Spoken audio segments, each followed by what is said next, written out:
नमस्कार, स्वागत है आपका भीम न्यूज इंडिया में। आप देख रहे हैं भीम न्यूज इंडिया। मैं हूं आपका दोस्त विनय कुमार सिंघल। कांग्रेस सांसद अमरिंदर सिंह राजा वारिंग ने लोकसभा में वक्फ बोर्ड बिल पर हालत खराब कर दी। उदाहरण है पंजाब के अंदर, अगर किसी मुस्लिम के पास कब्रिस्तान नहीं था तो सरदारों ने अपनी जमीन देकर कब्रिस्तान बनाए। यह कौन सा अधिकार है कि मैं किसी को चीज दान देना चाहता हूं? और इसको कौन बताएगा? रिजू साहब ये बताएंगे कि ये प्रैक्टिसिंग मुस्लिम है या नहीं है? ये सरासर अन्याय है। कल को श्रोमणी गुरुद्वारा प्रबंधक कमेटी 1925 का सिखों का जो एक्ट है, आप उसमें भी संशोधित करेंगे। आप जानबूझकर इनको अपनी लात के नीचे से दबाना चाहते हो, इनकी छाती पर चढ़ना चाहते हो, जानबूझ के मुसलमान को मारना चाहते हो, जानबूझ के इस देश में मिनॉरिटीज को खत्म करना चाहते हो। अगर वक्फ बोर्ड नहीं छीनोगे, अगर जमीनें नहीं छीनोगे, तब तक मुसलमान आपके सामने झुकने वाला नहीं है। और फिर क्या कहा गृह मंत्री साहब ने? आज गृह मंत्री साहब ने कहा, मैं ज्यादा रेपिटेशन ना करते हुए सीधा बिल का विरोध करने के लिए खड़ा हुआ हूं। मैंने आज देश के गृह मंत्री का अच्छे तरीके से भाषण सुना और उन्होंने बार बार एक ही बात को, 2-3 बातों को ज्यादा जोर दिया। एक तो उन्होंने कहा कि विरोधी दल भ्रम फैला रहे हैं, मुसलमानों के बीच डर फैला रहे हैं। ये हमने फैलाया हुआ डर नहीं है। जब देश के मुसलमान को लगा कि देश में बीजेपी में 240 संसदों में एक भी मुसलमान सांसद नहीं है, हमारे लिए जगह नहीं है, तो वो डरने लगा। जब आपने कब्रिस्तान की बात की, आपने शमशान घाट की बात की, तो वो डरने लगा। जब गोधरा हुआ, जब मुजफ्फरनगर हुआ, जब दिल्ली हुआ, जब हरियाणा मेवात में दंगे हुए, तो देश का मुसलमान डरने लगा। और फिर क्या कहा गृह मंत्री साहब ने? आज गृह मंत्री साहब ने कहा कि 2013 का बिल अगर नहीं आता, यूपीए नहीं लेकर आती, तो आज इस बिल की जरूरत नहीं थी। क्यों बिल लाए? क्योंकि आपको पता चल गया कि देश का मुसलमान हमारा साथ नहीं दे रहा।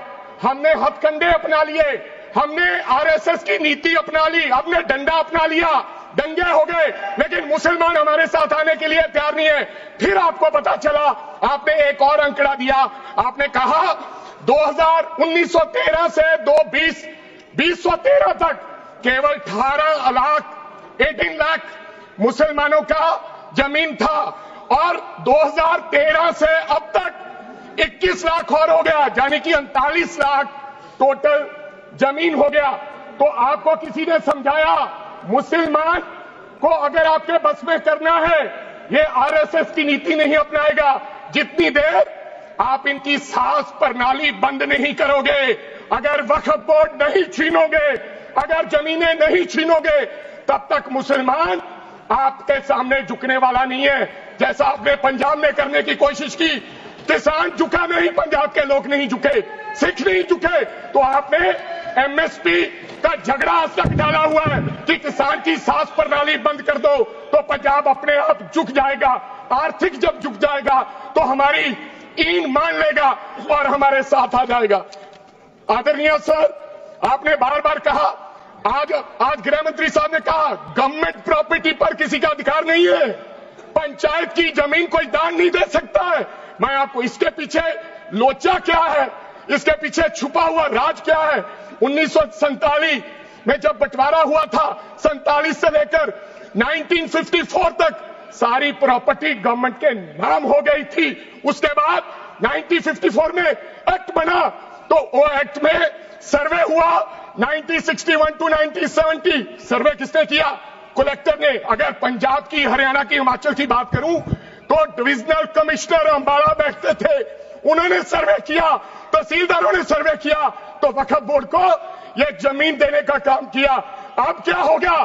जैसे राहुल गांधी कर्नाटक में भाषण देते हैं, गुजरात में मुकदमा दर्ज होता है, सजा हो गई। गवर्नमेंट की प्रॉपर्टी तो 1947 और 1954 में तो सारी प्रॉपर्टीज गवर्नमेंट की थी।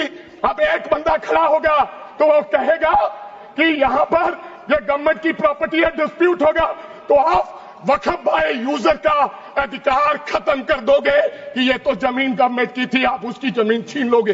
फिर आपने कहा लिमिटेशन एक्ट की बात कर रहे हैं आप, और किसी धार्मिक स्थानों पर तो लिमिटेशन एक्ट लागू नहीं होता, इनके ऊपर क्यों?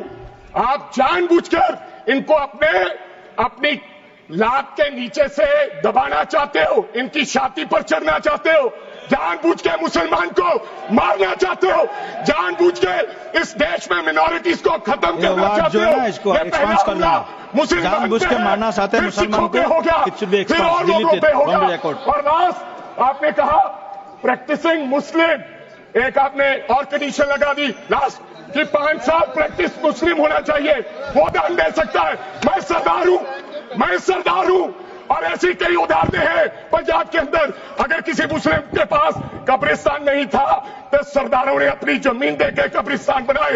यह कौन सा अधिकार है कि मैं किसी को चीज दान देना चाहता हूं?